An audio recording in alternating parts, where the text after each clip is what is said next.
Welcome to Partners for Advancing Health Equity, a podcast bringing together people working on the forefront of addressing issues of health justice. Here, we create a space for in-depth conversations about what it will take to create the conditions that allow all people to live their healthiest life possible.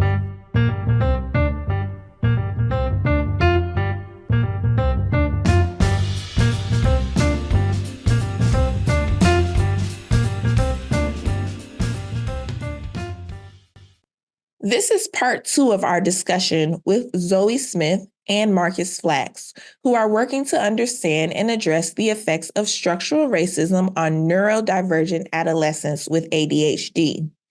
In this episode, we discuss the intersections of trauma, racism, and exposure to violence that affect Black and Latinx adolescents, the idea of radical hope and liberation, and what needs to happen in the system and our society to improve the overall well-being of youth. Another area that I think you all's work validates a lot of people's experiences, racism and trauma.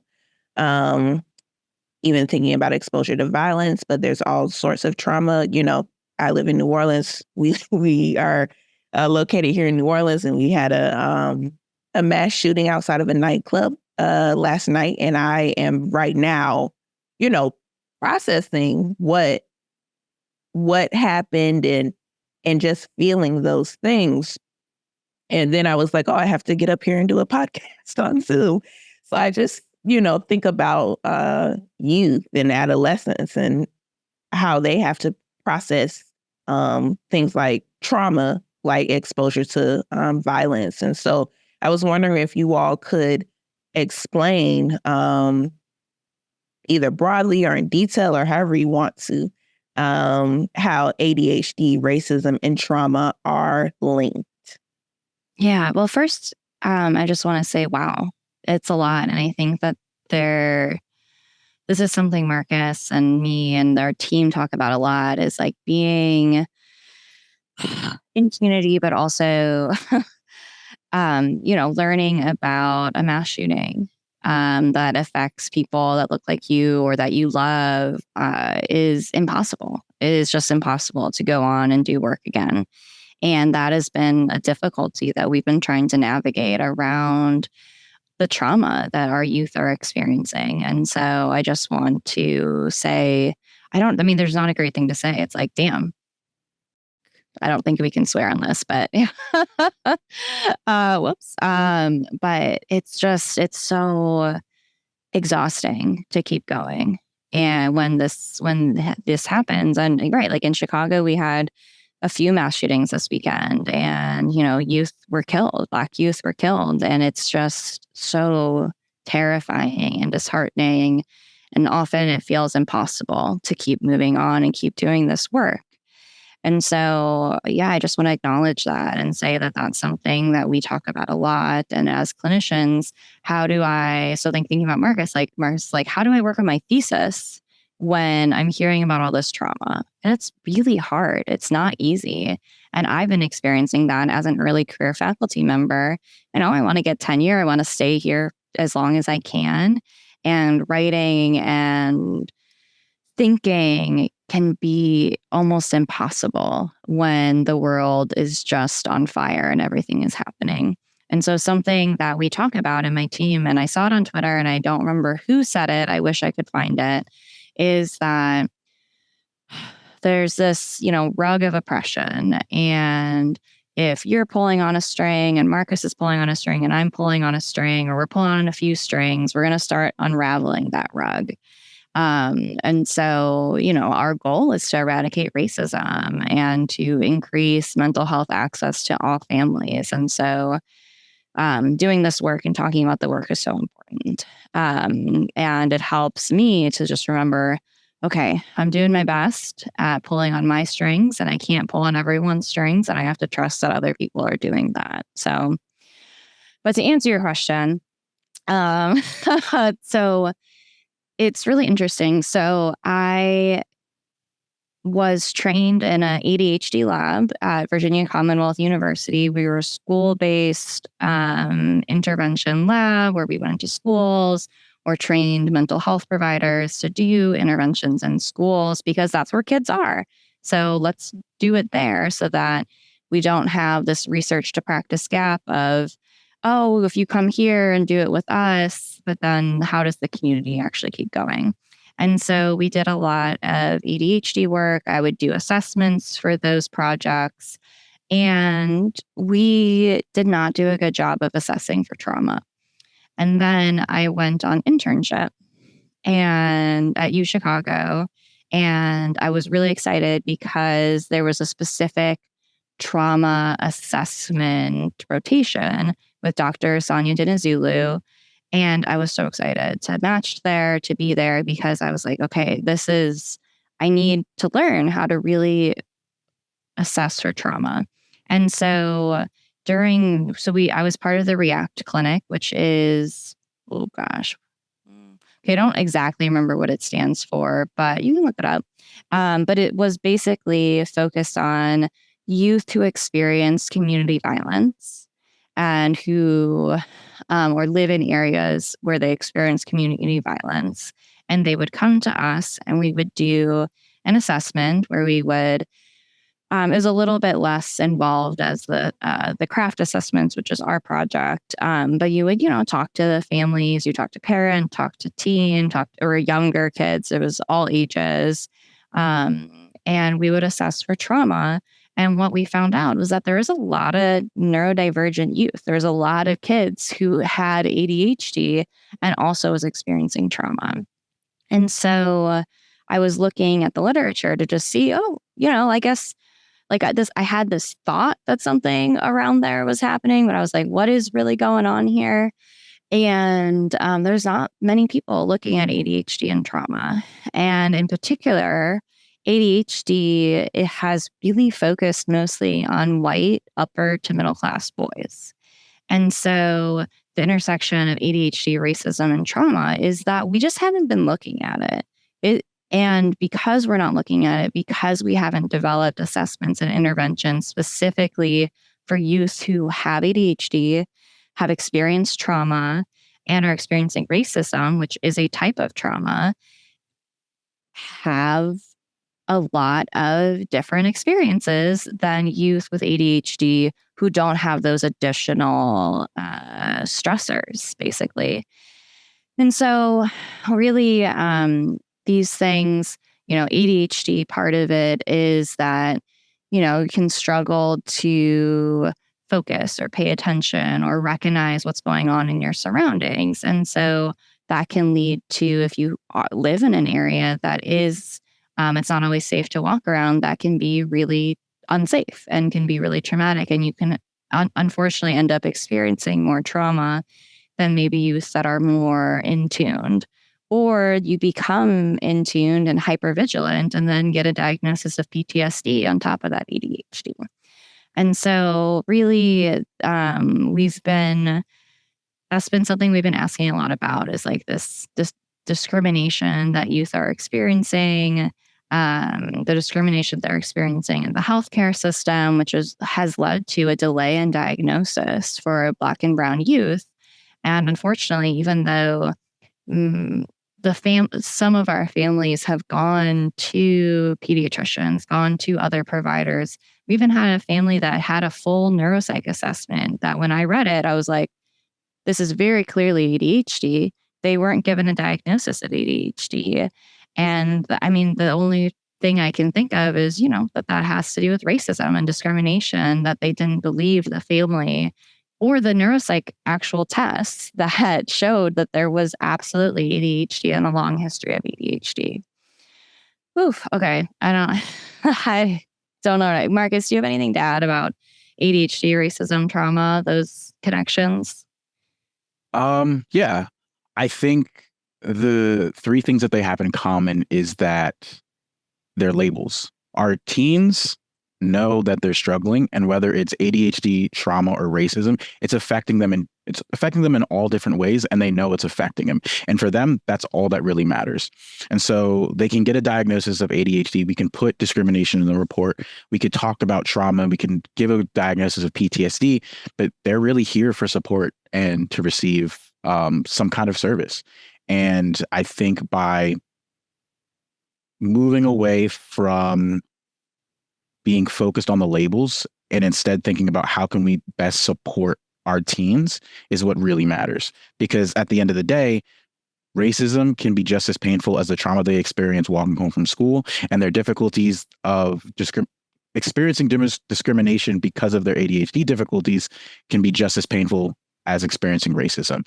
So when we as clinicians, as the field of psychology, focus on how can we support and build interventions for youth who are just experiencing difficult things in general, we can build a better society and a better society that's focusing on the needs of our teens and people who are going to eventually become adults.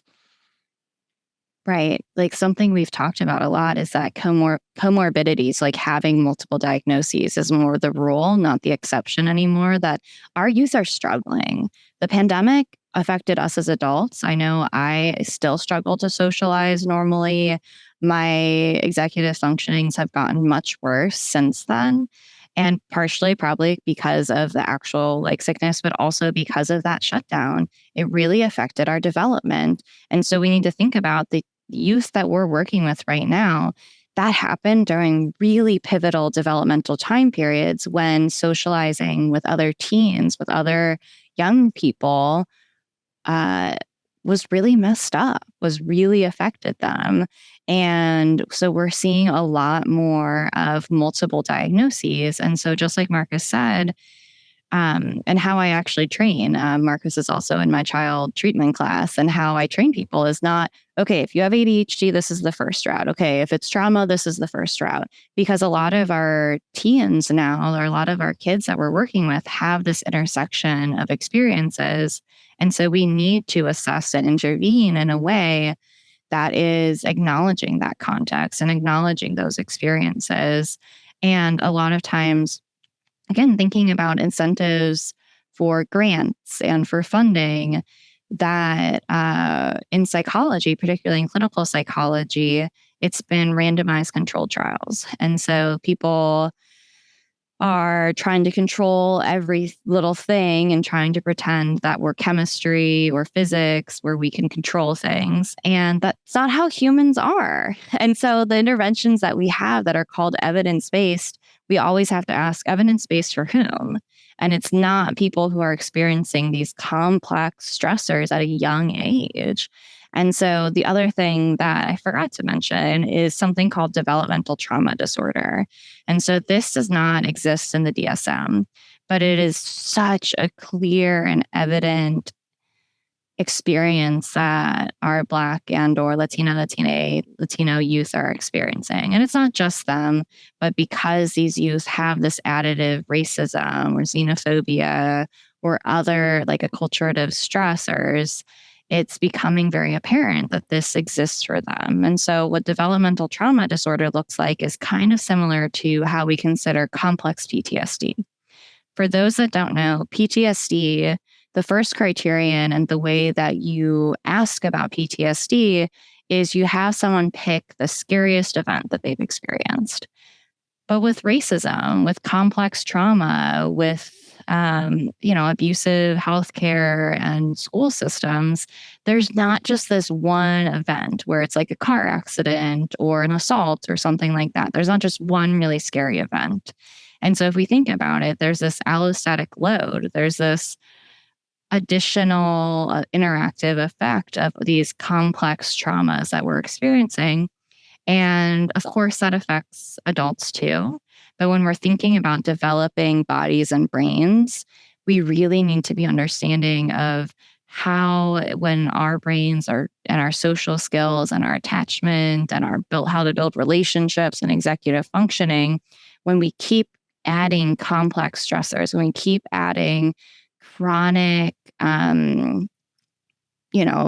oppressive experiences like racism, like sexism, like genderism, then our youth are really, really affected. And so that's something we also talk about with teens. And even though it's not a diagnosis in the DSM, we talk to them about that. We say, listen, I know PTSD doesn't really make sense. Like, we think of PTSD, we think of adults, we think of war veterans, or we think of like a kid who got in a car accident. And I get that that's not, what your experience is, but that is kind of what fits right now for the DSM to get treatment. But what you're really experiencing is this kind of complex,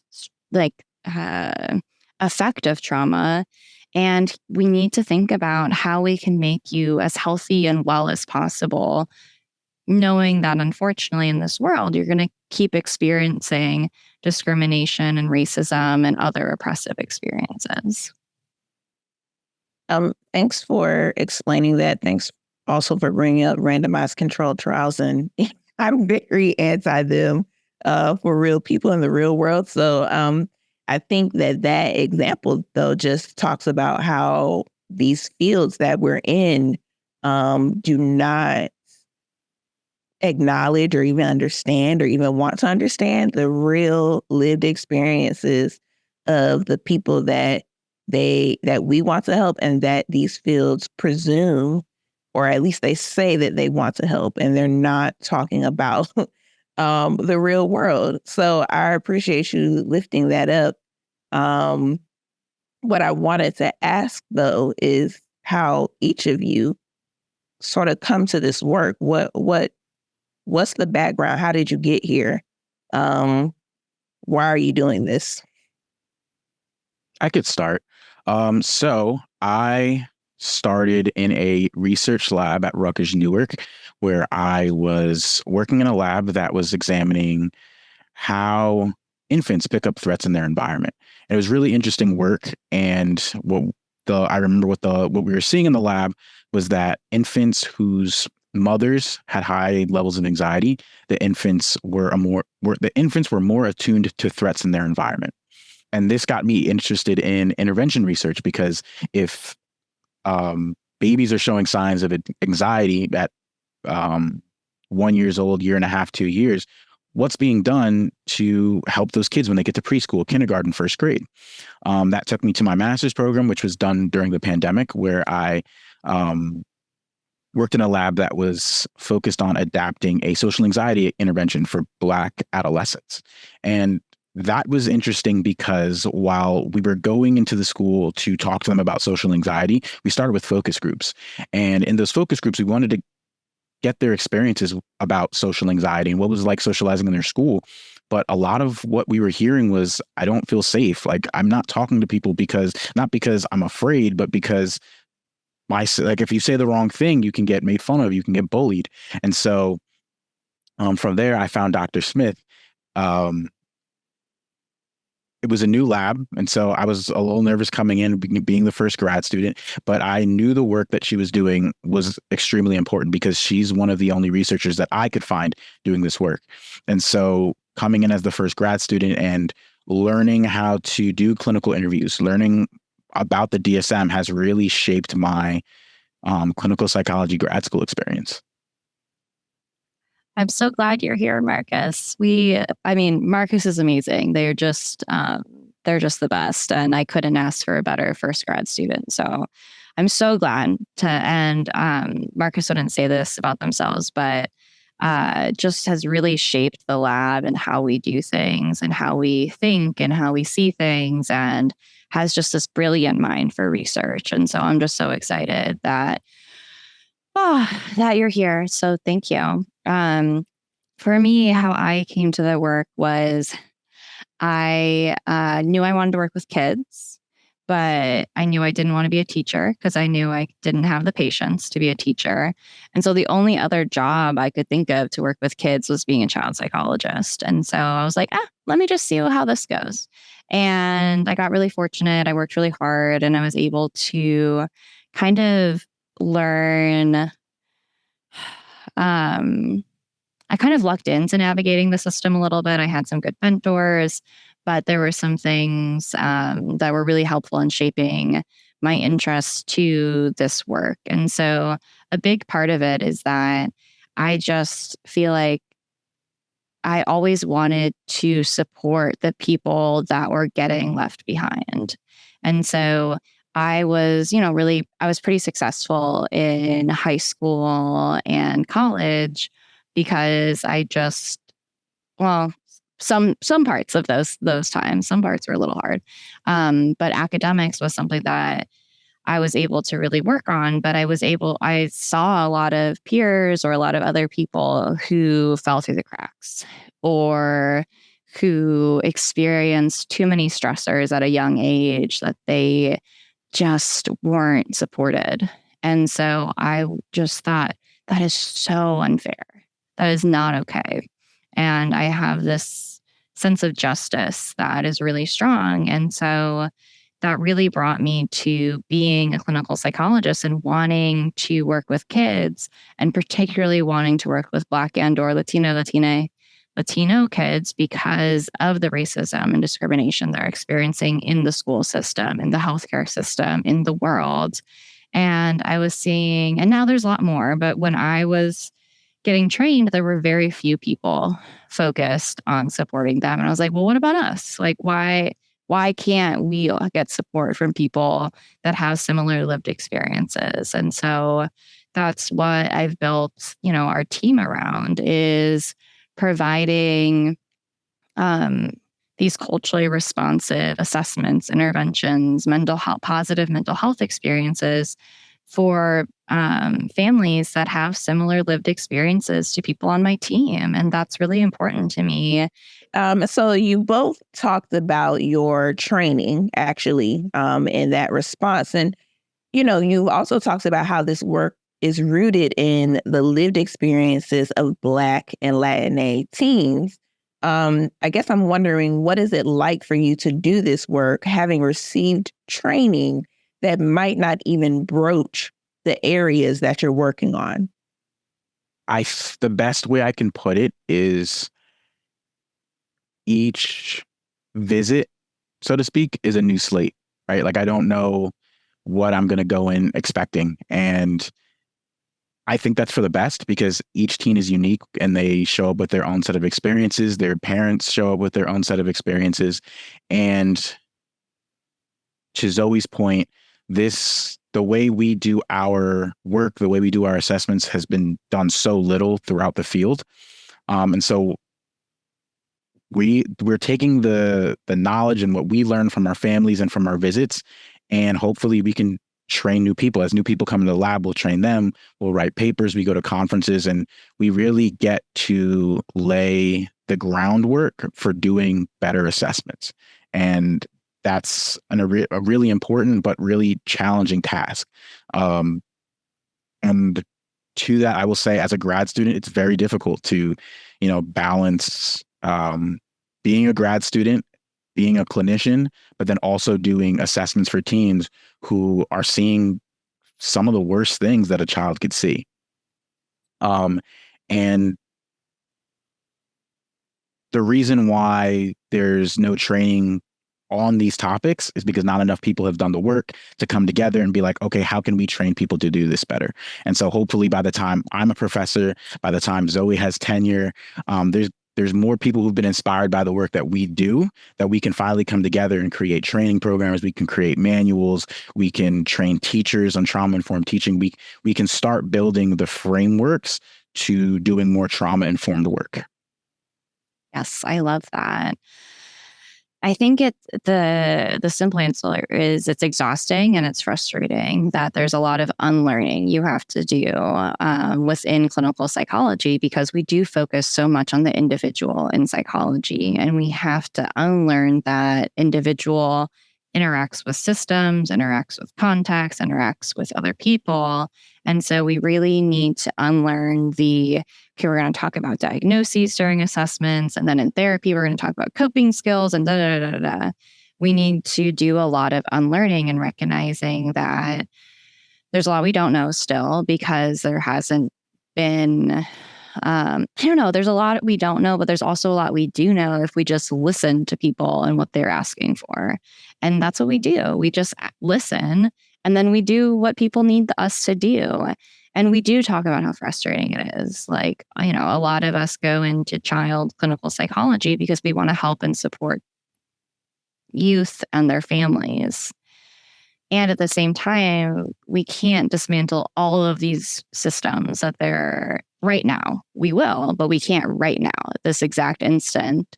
And that can be really heartbreaking. And so I think that that's something we try to talk about. And I think, I always have individual meetings with grad students and I try to check in about that. And we do it during lab meeting because it's really hard to have this really intense assessment and then have to go write a paper for your social psych class that may or may not be focused on systemic racism or oppression or other things. It's really hard to task switch.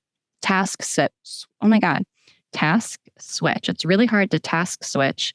It's almost like code switching in academia and thinking about like the way that we do assessments. I often have to say, when you go on your assessment prac, it's going to look different. It's going to look different. And here's how it looks different, because we recognize the racism in these standardized assessments are really problematic. And so here's how we address those things during our craft assessments. And so, but when you go to another place, they're probably not going to be doing that. And so you need to remember and almost have to like code switch, task switch in that kind of, I don't want to call it learning environment, but I guess, since we are new and not as well known and haven't done all of that Marcus said, once Marcus, creates this amazing center and is a professor and all of these things, we'll have a lot more people doing this work. And right now it's just not how everyone trains graduate students. I'm going to give my 2 cents here. I'm going to give my 2 cents here and say that that's annoying. I often feel the same way that, depending on who I'm talking to, even I think of it in terms of like a lens or like a world that I'm in. When I'm focusing and studying Black people's health, that's what I do. I'm thinking totally differently than when I am interacting or talking with people who are looking at it from a totally different lens or worldview. And it is additional work that practitioners and scholars who are doing this work in the ways in which we're doing it have to do. And it takes time and it takes energy. And I find that it makes things slower. And you mentioned being in a capitalist system several times. And I wanted to point that out for me as well as for our listeners, that this is not easy and it takes additional energy. What do you all think of that? Big yes. It's exhausting. And it's this additional labor that health equity scholars have to deal with. And it's messed up and not taken into consideration for academic milestones like theses, like classes, like dissertations, and then publications, and then tenure, and all of these other things. It's not acknowledged. And then the people that are doing the problematic things are then the ones that often vote on whether you pass your thesis or keep your job. And it's exhausting. And I've talked to a lot of other assistant professors who are, Black or Latina or Asian, and we're struggling. And our grad students are struggling because often we bring in grad students who have similar lived experiences to the people that we serve. And that was, I have always been pretty vocal and pretty strong activist, even as a psychologist. But, once Marcus came, I was like, no, we will not be treating you like this. We will not be treating our students like this. And of course, I cared about all the other students too. But once, I saw how our assessments were being done and how I teach my classes and the comparison to others, it's exhausting and it makes me angry all the time. And it makes me worry about the health of myself and my students and, everyone else who's dealing with this. It makes me angry. Honestly, it makes me really, really angry and frustrated. My first mentor told me that doing a clinical psych PhD is like working 2 full-time jobs. And I think at the time I could not conceptualize what that was like. Once I got here, I understood, but there, as Zoe was saying, there's still this added piece of the work that we do and how exhausting it is. And then switching back and existing within a system that doesn't look at it the same way we do. And just like Zoe, I'm exhausted as well. But getting to do that work is what keeps me going most of the time. It's not going to classes or writing papers. It's the fact that I get to serve families, and that's what motivates me and keeps me going despite how tired I'm feeling. Yeah, but that's not okay. We shouldn't it shouldn't be a full-time job. And, I think like thinking about systems and, grad school as a system need to be more culturally informed on how and what we're asking students to do and how we're asking, particularly clinical counseling, school psychology students who have to do this extra clinical work on top of classes and research, and also I think like even public health, like you're going on internships, policy, like there's these other outside things that we need to better account for. And we need to change the way we train people and what we expect of people in these programs. Our students aren't saying, oh, I want it to be easy. They're saying, well, we just want to learn and take classes that are actually helpful and get experiences that are focused on the people that we want to serve and look like, like real people, not just learning about evidence-based treatment that are RCTs that are super problematic and not evidence-based for most people. So, yeah. I don't know. I was going somewhere else with that, but I forgot. So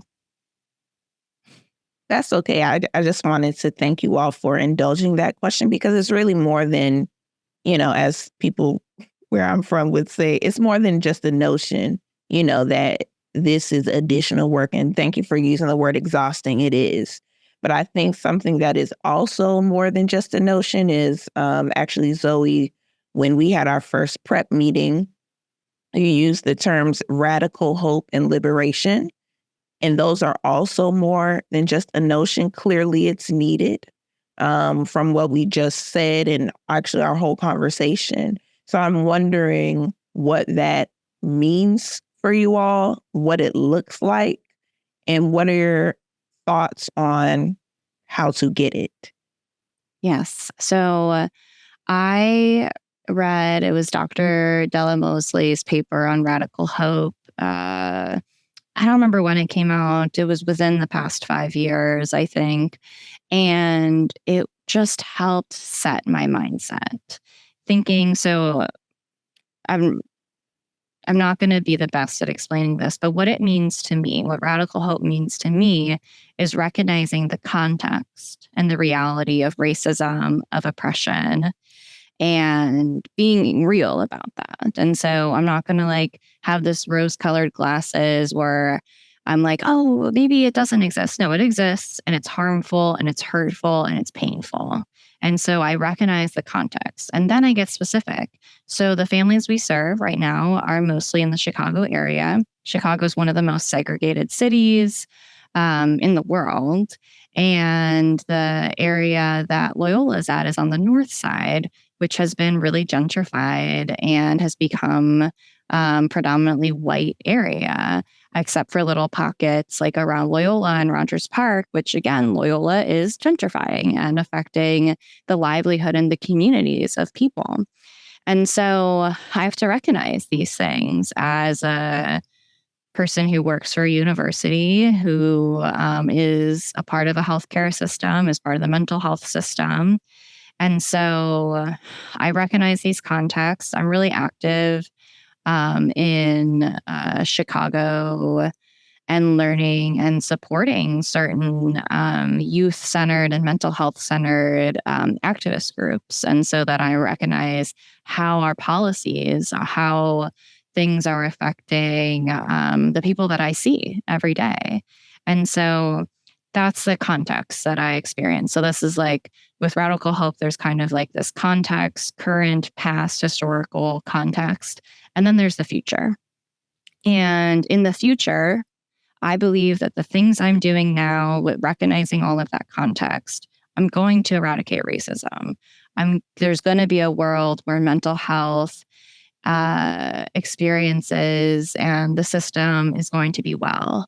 There's a world where all the families we work with are thriving, and that is focused on liberation and this radical hope that I have to believe that racism is going to get eradicated. Is it going to be easy? No. Do we have to burn systems down? Absolutely. And I believe in that. And if I can't believe in that, for me, what am I doing? Why wouldn't I? I mean, it's just, you have to, for me, I have to believe in that future. And I know what my goal is. And I think, okay, this is my goal and I'm going to take steps to get there. And then the term liberation is something, I think about, okay, I talk about the families we work with who have a lot of oppressive experiences. And so, I mean, not to be super basic about it, but what's the opposite of oppression is liberation. And so we need to strive for liberation and to dismantle and then build new systems that are not centered in white supremacy, that are not centered in racism and sexism and landowning and capitalism. We need to eradicate all of those things, going back to radical hope, and then build a new world, this, culture of wellness and community and things that existed in the past that we've seen with also many indigenous people, that was the world that we were living in. And then colonizers kind of that up. And so recognizing that and understanding how, I guess, believing that we're going to get there. And that's a big part for me, is that everything I do, no matter how big or small it might feel to me, is part of that. And I live that. And I try to teach that to as many people as possible. Marcus, do you have any thoughts on that? No, Zoe always explains that absolutely perfectly. Thanks. I agree. I think my next question would be relating to our project here at Tulane, Partners for Advancing Health Equity. We're a national collaborative that brings together different sectors such as academia, philanthropy, the private sector, government, and community organizations to advance health equity. That being said, how do you feel your work should be understood and applied to other sectors like these that might not be thinking about health equity in the way or in the ways that you all do? I think it does go back to incentivizing on their level until we've done all the debt dismantling and burning down of systems, using language that, private sector, that academia can understand. Again, this is like this third job of, okay, I'm over here being radical, and now I have to bring it back and be like, oh, but this is going to save you money, because that's what, a lot of people care about in a capitalistic system. And with people being well and people being healthy and having mental health and physical health and just health and community health, green spaces, like there's so many things that are going to make our world better and going to make people better. And it supports capitalism. Do I want it to support capitalism? No, that's not, why I'm doing it. But that is how you can talk about it to people in different areas, talking about it in academia and, having a diversity of thought and diversification of methods, not just all of us doing RCTs or all of us doing surveys, all of us doing quantitative work. We need to be thinking, we need to be diversifying those ideas in those areas and valuing that. And so trying to show academia, show the private sector, show community organizations that this valuing this diversity of thought. And for us, like neurodiversity is a big thing that is beat down and beat out of people. But if we valued it, again, people with ADHD, the divergent thinking that exists is so amazing. And the world would be so much more fun and thoughtful and critical if we valued and lifted up those things. And so I think that, however, we need to figure out how to economize is not quite the right word, but just think about, okay, here are all these things that we know have made people well and healthier, and that allows them to be and do better things in this world. And so trying to speak to people and incentivize this health equity work, we need to use the language that they're going to understand. And so the other thing for me is that I am active in thinking about policy changes and meeting with community organizers that are focused on, mental health equity and health equity in general. For example, here in Chicago, we have this group called Good Kids, Mad City, and other groups that now their names, I'm blanking on them, but have been really focused on social justice, on restorative justice, and mental health reform, and have created this hashtag and this idea of treatment, not trauma. And so instead of increasing the police budget every year, maybe putting that money towards mental health and community and open spaces. I mean, I was walking around. Chicago was like 80 yesterday. It was 70 on Saturday. It was beautiful. And we just kept thinking, wow, wouldn't it be great if there was just a public park that's not just on the lake, which is not accessible to most people in our city, because that's where the wealthiest people live, to just sit and be with people. And that would make a big difference. And we would be a healthier Chicago, mentally well place. And so, I don't actually know if I answered your question, but those are the thoughts that I had. No, I think you did. And I think that for our listeners, I think it's always helpful if we could ask our guests if there are a couple of key things or key takeaways that you want people to leave with, or you want to be sure that they leave with, because there's a lot. There's more than a couple of key takeaways from our conversation, which I really appreciate. But I'm wondering if there are one or two or even three things that you would just want people to be sure to take away from this conversation. Okay. Value lived experiences, particularly focused on Black and or Latino people and youth who have been systemically oppressed. Work towards liberation, and every single thing you do that's towards liberation and dismantling oppression is powerful. And third, this work can be exhausting, so find community. Find community. That makes a huge difference. I would say, one, youth are experts of themselves, and never try to extinguish that light. Listen to them, because they'll tell you things that you probably have never heard of or could even think about. And then two, neurodiversity is great. It's here in our society. It's always been here.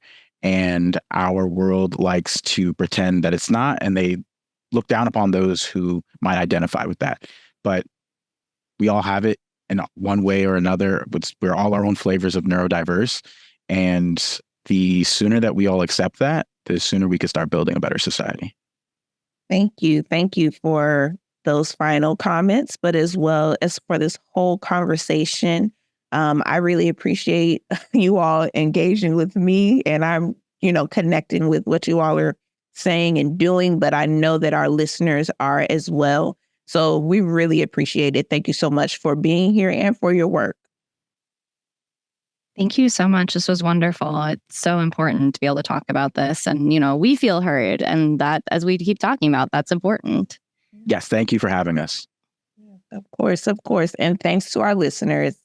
We hope that you found this conversation engaging, and we look forward to having you tune in for our next episode. And if you have any thoughts to add to the conversation, be sure to comment on our podcast episode page at Spreaker.com or on our social media channels. Thanks for listening. Thank you for joining us this episode of Partners for Advancing Health Equity. Be sure to visit our website and become a member of our collaborative at partnersforhealthequity.org. That's partners, 4, healthequity.org. Follow us on Facebook, LinkedIn, and Twitter. And be sure to subscribe wherever you enjoy your podcasts. Partners for Advancing Health Equity is led by Tulane University School of Public Health and Tropical Medicine, is part of the Tulane Institute for Health Equity, and is supported by a grant from the Robert Wood Johnson Foundation. Until next time,